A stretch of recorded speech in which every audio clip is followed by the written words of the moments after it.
where I'm going to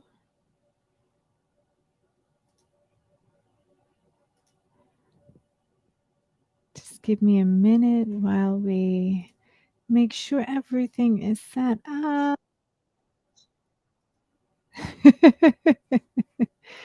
Just wait for a few minutes because I know going live is so different, right? Than, of course, how we normally do these things with the Zoom setup and whatnot. So, welcome to tonight's class, whether you're here live for the first time or you're joining us afterwards and watching the recording. Either way, thank you for being here. Thank you for being here and happy Thursday, wherever you might be on the West Coast, the center, or the East Coast. It's a little bit later in the day for the East Coast people, I know. So today, I'm going to just give everybody a minute while I kind of do a bit of an introduction. And then we'll get into the content and some practice and everything else because, of course, that's what we're here to do. So my name is Glenda. I'm with Miles Ahead Wellness, and I'm so happy that you are here, whether live or watching this later. So, the purpose of these sessions is to explore different topics related to self mastery in an effort to support our collective efforts to focus on moving forward towards our dreams, whatever those may be, whatever that might look like, to really allow ourselves to live life more fully, authentically as us, which is something that we talk about a lot and we will certainly bring up again today. So, in January session, we talked about sovereignty, self awareness. In February, we explored this idea of identity and how important it is to own our identity, if you will, or be intentional around our identity to build habits that really support us. And tonight, I want to talk about kind of this general question about what's best for you. How do you know what's best for me? I don't know. We're going to get into it. This month, we're talking about best self. We're talking about limiting beliefs. And then later in the month, we'll be talking or starting a conversation and a practice around gratitude, which we're all looking forward to. If you haven't watched the other episodes, they live on our YouTube channel at Miles Ahead Wellness. You can find them all there, as well as lots of other meditations, yoga nidra practices, and things to support you. So if you're here live, welcome. Grab your journal, pen, a cup of tea, and let's kind of dive into today's topic. So I started with this really big question, right? What's best for you? And it's an interesting question because I think we can come at this from a whole bunch of different angles. Um, when we think about it, we make a lot of random or seemingly random choices and hundreds of decisions every day that we don't ever even consider, right? How many times do you stop in your day to go, I wonder what's best for me in this moment? I mean, I certainly think we do when we're making bigger life choices. But how would you answer that today? What's best for you? So when I asked my husband this yesterday in preparation for today's lesson, he answered, he goes, well, all of the good habits. He's like sleeping well, eating well, working out and all that. And all of those things are great and they may be true, but let's dive a little deeper. So let's say, for instance, we all agree that getting 8 hours of sleep every night is the best thing for us. How many hours of sleep did you have last night? Did you have those 8 hours? I know I didn't. I wish I did, but I didn't, right? So it's like, okay, we know what's best for us, but do we actually live our lives that way? And last month, we talked about this really simple but powerful practice of determining our identity, right? Of who we want to be so that we can make then choices that align with that. And that it was much easier to create habits or do things when we owned that identity. So, for instance, one of the things was, I'm a healthy person. And what are the things that come out of that? So we begin to reprogram our autopilot, that unconscious mind, to behave a certain way based on that identity that we start to own. And so for the next live on March 16th, we're going to go deep diving into limiting beliefs and all the practices around that to support ourselves. But let's start by considering one of our biggest challenges, our subconscious mind. So this is our programmed mind, right? The habitual mind. It's our autopilot. So imagine, you're flying a plane and the autopilot is has a setting to go one direction when you really want to go in another. So you want to go, I'm in Regina, I want to go to Toronto, but the autopilot is set to go to Vancouver. Not really helpful. That's what ends up happening to most of us, right? Our autopilot runs the majority of our life. 95% of our day is actually on autopilot. So imagine you keep trying to get to Toronto, but you keep ending up in Vancouver. And although Vancouver's nice, most of the people I know are in Toronto, right? So, you can kind of start to get a bit frustrated with yourself as if you were doing something wrong, when in fact, what's going on, of course, is that the autopilot is taking you in a different direction. So, what we do for most of our day is actually predetermined by our past and our past repetitive behaviors. And the more we did something in the past, the more likely it's really ingrained in us and into that subconscious programming. So, how do we do what's best for us today if we didn't believe that was true before? Or perhaps we didn't think that we were worth the effort before. All this means that in order to start to make really sustainable change in our lives, right, we have to bring awareness, that attention of the mind to our actions, to understand the thoughts and the beliefs that preceded the action. So maybe not now, but at some time, right? So sometimes what we do is we look and we go, I don't understand why I did that. But we're looking at the current situation and wondering why we did it now, and not, well, why might that have been something based on my past? And so, how do we then make concerted efforts to install those new behaviors and beliefs? It's not so easy, and it takes a bit of concerted effort. What does that mean? Like every day, being very intentional around the identity, like last time that we talked about, to installing this new identity, these new belief structures. And we're going to dive deeper into that next time. This is part of the reason why it's exhausting to make a change, and why most people they don't fail, they give up, right? So I think it's really important to distinguish, how often do we give up? We give up. And so people will say, well, I failed. Well, did you fail? Did you give it enough effort to actually know that it didn't work? Or did you just give up? Because it was hard. It was effort. It took effort. It took effort every day to make that change. And then all of a sudden you wake up one day and guess what? You feel like it's true. All of a sudden you're like, wow, actually, that actually feels true to me today, even though it didn't before. So it requires us to become aware or awaken to the mind and the condition of the mind. And what is the condition of the mind? The condition of the mind is to think, is to just start generating story and meaning, to think, to think, to think. And so once we can see how the brain works, you can start to go, oh, that's why that thing happens, right? That's why that happens. So by selecting our identity, we are being intentional with who we want to be and how we want to show up, right? Again and again and again and again. So the example that we've been using, or I've been using, is I'm a healthy person, and therefore my choices are aligned with how I see a healthy person behaving.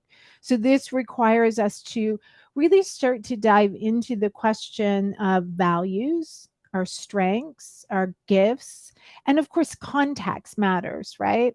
And this is very much the topic of conversation in the first podcast episode that I did, Get Clear, because of course clarity is empowering. clarity is power. And I think it's really important to think about that.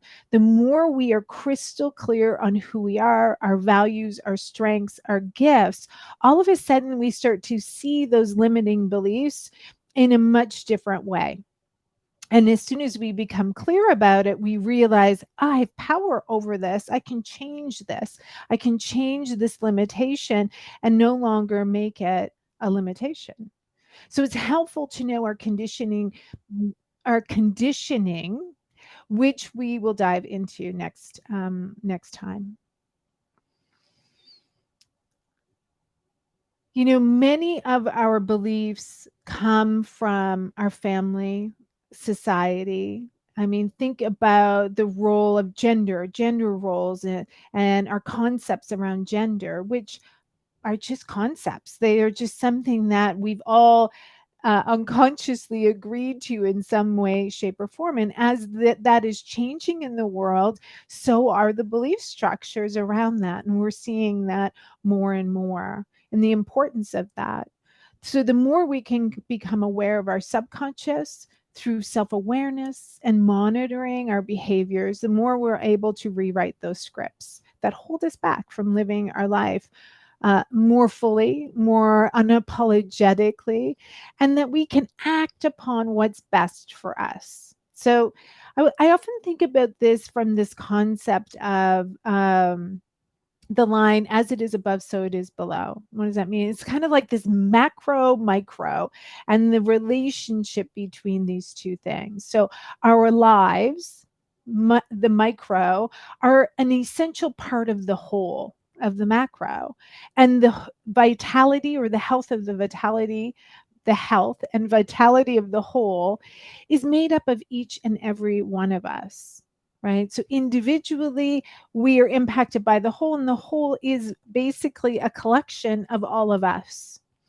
And so, you know, on Facebook, my cover image has a quote that I love, which is, the best version of the world starts with the best version of ourselves. So who is the best version of you? You know, if we, before we can maybe answer the question, what's best for us, we have to kind of think about, well, who is the best version of me that I'm serving? So I want you to take a moment, if you have a pen, journal, just think about this question for a moment. When you feel at your very best, at the best, just think back to a moment in time where you felt your very, very best. You were confident, just strong, mentally, physically, emotionally, happy. So, what does that feel like?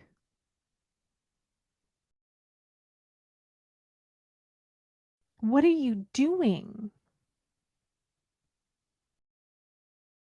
And what's the context that allows you to feel that way? What are the things that were happening around you that kind of supported that feeling?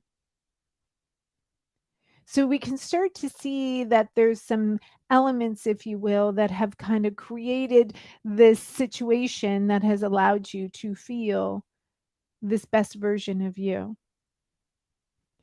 So earlier, I introduced the concept or the idea of connecting to your inner daimon, or your inner soul, the good soul that lives within each of us, and how the practice of connecting regularly to this part of ourselves is um, is a way of kind of being able to act, or to live in the world from this authentic space of ourselves. So the part of ourselves is always present, but it's often hidden, right? It's hidden behind the masks that we wear, that to be accepted into our families and into society. And so we hide away our authentic selves from the world, which means, of course, that the world isn't getting this best version of ourselves. So, again, the micro and the macro of it, we are limited, or limiting our true self from being in the world expressing our gifts and talents. And therefore, the whole of it is also kind of missing out on these important aspects of who you are in order to create a healthy and vibrant and vital whole. So consider that, right? Again, the best version of the world starts with the best version of you. So let's flip it, because sometimes that's helpful. So if we start with the world, what does the world, the best world for you, look like? Hmm.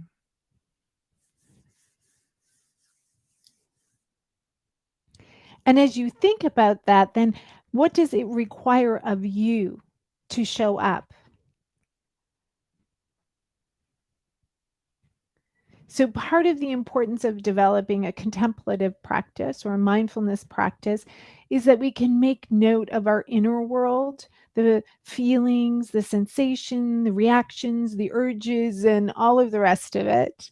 So that when we become aware of the unconscious, so that we can become aware of the unconscious and we can rewrite those scripts of who we are and what we can offer the world. So when we start to understand who the best version of us is, then we might make better choices for what is best for us in order to really give ourselves to the world, living our purpose. So there's a researcher by the name of Lisa Miller, and she's a researcher in the science of spirituality. She's also a professor in clinical psychology at Columbia, and she has a book called The Awakened Brain. And I want to read a couple of quotes for you from that I want you to kind of think about and consider. So she states, I've come to see the problems we have in leadership, education, social justice, the environment, and mental health as different emanations of the same problem: unawakened awareness. The awakened brain is the inner lens through which we access the truest and most expansive reality, that all of life is sacred and that we never walk alone. This is perhaps the biggest revelation of the awakened brain, that it's in our innate nature to build a better world, that what's good for everyone is also what's best for each of us, says Lisa Miller. So this really speaks to this connection that if you followed me, you've probably heard me mention, from the me to the we to the us, right? Moving from the individual to the togetherness with another person in relationship to you and me, to the collective, to the us of it, which also includes the me. So full circle back around. And as we've talked about this is definitely an important connection at other times in our mindfulness practice of connecting to this. And we're going to do a practice in a minute that really speaks to this kind of concept in particular. The subjects of whom spirituality and religion were highly important had a healthier neural structure than those for whom spirituality and religion held medium, low, or no importance. That came from some research that Lisa Miller did. So they actually looked at the brain function of those people who had a connection to spirituality or religion of some sort. And this has actually been shown in multiple research studies as well, is that people tend to be healthier and happier, generally speaking, when they have some connection to something greater than themselves. So, in the podcast I'm actually going to be releasing on Tuesday, March 7th, is about Get Connection. And part of it that we talk about is the importance of connection to be healthy and thriving humans. So, when we consider that there's three core needs of humans, three core needs: safety, connection, and satisfaction. And we see how connecting to a sense of community or something greater than ourselves not only provides connection, but in a lot of ways, it also provides a sense of safety within ourselves, right? There's a groundedness in knowing that you're not alone, that other people kind of have your back or are in it with you. And this can free us in lots of ways, right? If we have safety satisfied and we have connection satisfied, then we can look at satisfaction or focusing on fulfilling our purpose, our dharma, and that allows us to kind of put all of our energy into that.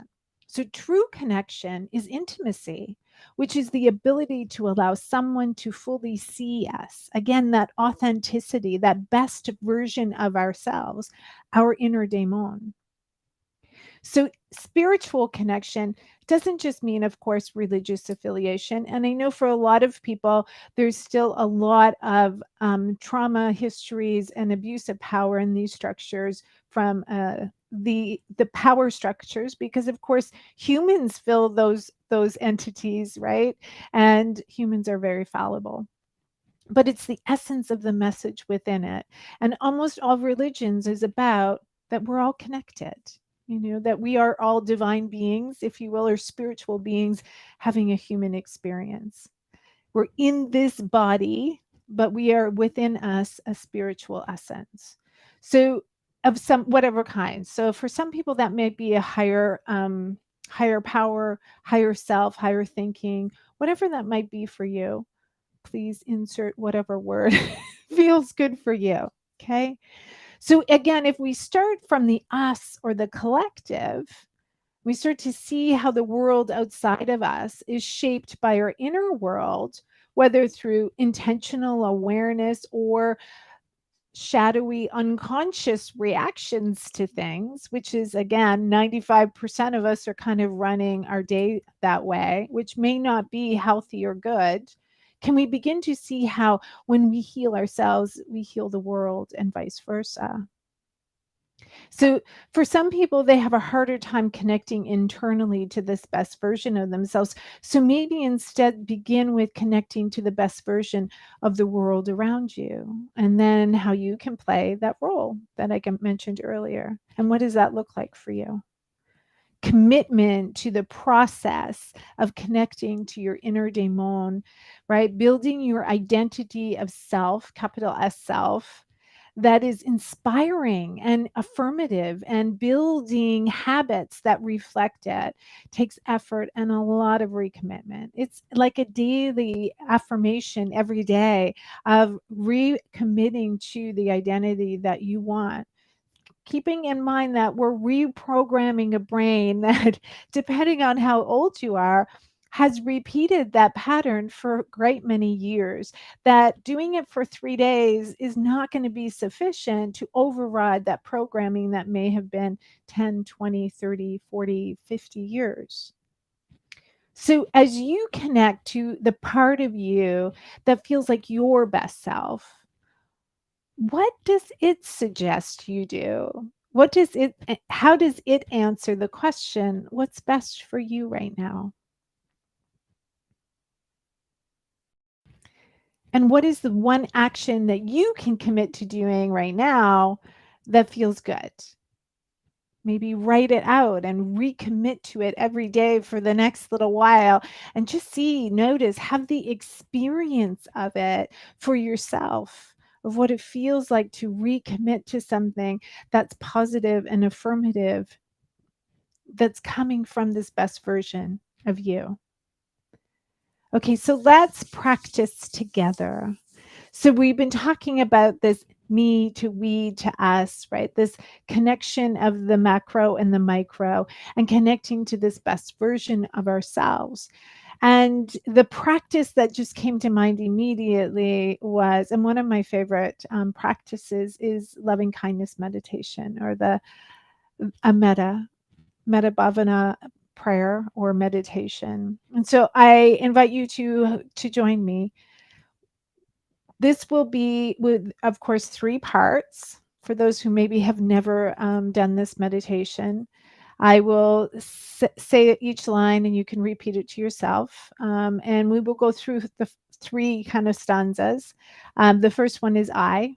So we speak to ourselves. If you have a hard time with that, sometimes I think imagine part of you, right? A younger version of you, perhaps a future part of you, or some part of you that you're struggling with or having conflict with, inner conflict with.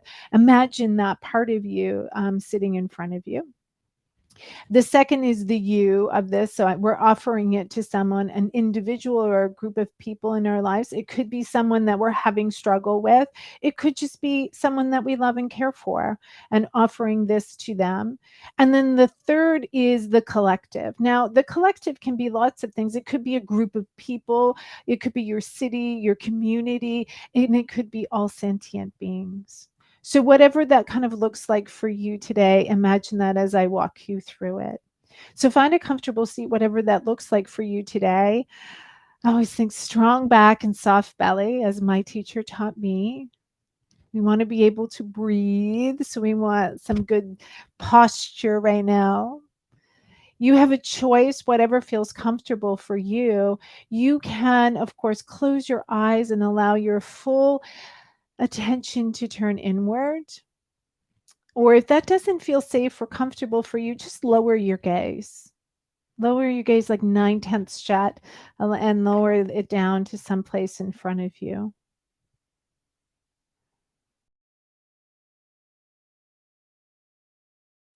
Begin to turn your attention inward, noticing your breath.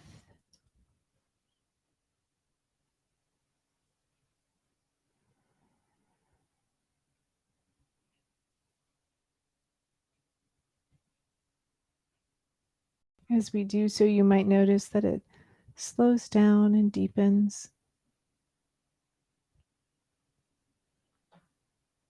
Bringing your full attention to your chest, your heart space in the middle of your chest, perhaps even placing left hand to chest and right hand to belly.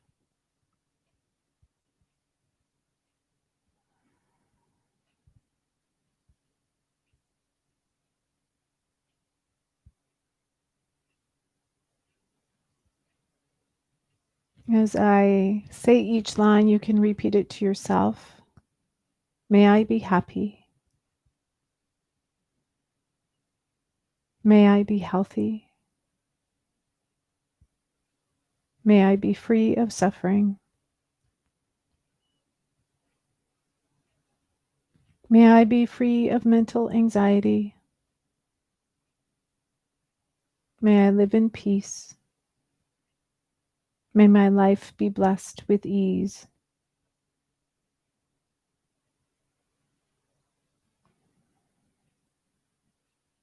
Now bringing up in your mind's eye a person that you care about, perhaps someone you're having a challenge with today, or even someone neutral to you.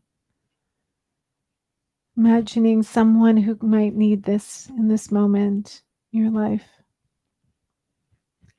May you be happy. May you be healthy.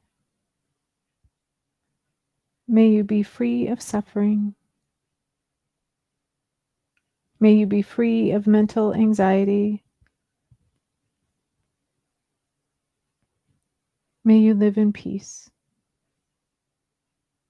May your life be blessed with ease.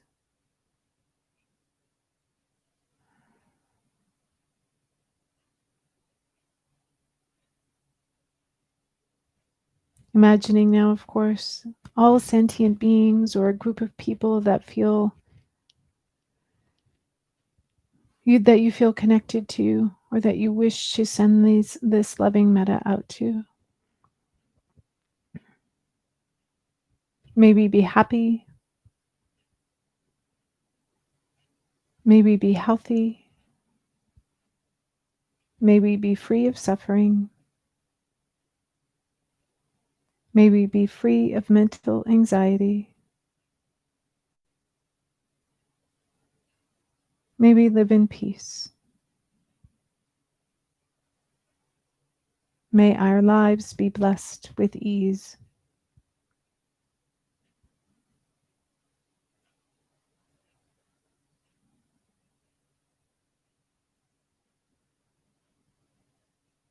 bringing up in your mind's eye some version of yourself that needs a little extra love, kindness, compassion in this moment. May I be happy. May I be healthy. May I be free of suffering. May I be free of mental anxiety. May I live in peace.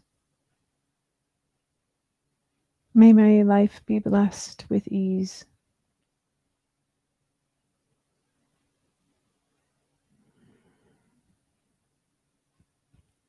Bringing to mind that person, the person in your life who could use this love and energy right now. May you be happy. May you be healthy. May you be free of suffering. May you be free of mental anxiety. May you live in peace. May your life be blessed with ease.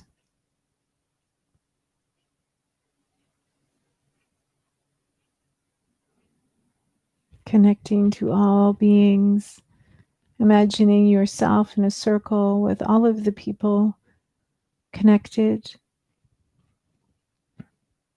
This loving energy flowing from each to the next, including you. May we be happy. May we be healthy. May we be free of suffering. May we be free of mental anxiety. May we live in peace. May our lives be blessed with ease. Just taking a few moments to be with yourself. Be with the feelings in your heart space.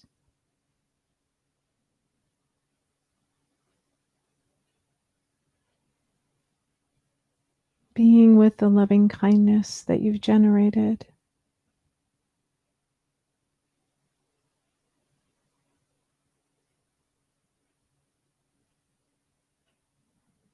And as you sit in this loving kindness and this love that exists always in our heart space, can you take a moment to connect with your inner daimon, your good soul, your best self, giving gratitude,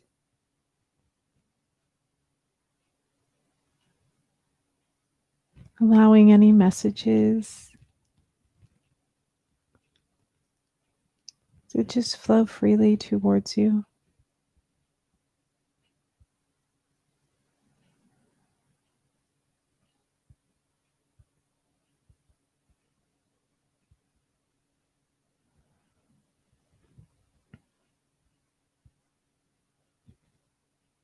Love, kindness, compassion, it's always available to us for ourselves, for the other people in our lives, for the world around us. Allowing ourselves to connect to all of those wonderful feelings that allow us to feel more grounded, but also connected.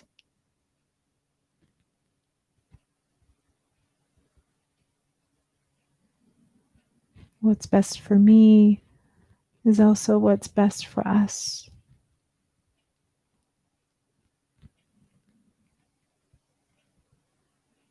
To live in a more grounded way that you can act from this place authentically, fully offering all of your strengths, your gifts, your talents to the world so that the world might be a little more vibrant and whole and healthy.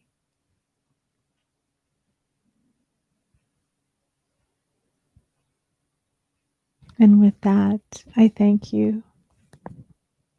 I hope you have a wonderful rest of your evening. We're going to be gathering in 2 weeks from tonight. We'll meet again, and we're going to be diving into limiting beliefs a little bit more. Also, some practices around, okay, so I have this limiting belief. What do I do? And so we will be kind of diving into some of those questions as well as some practices around that. Until then, until next time. Thank you so much and have a wonderful evening.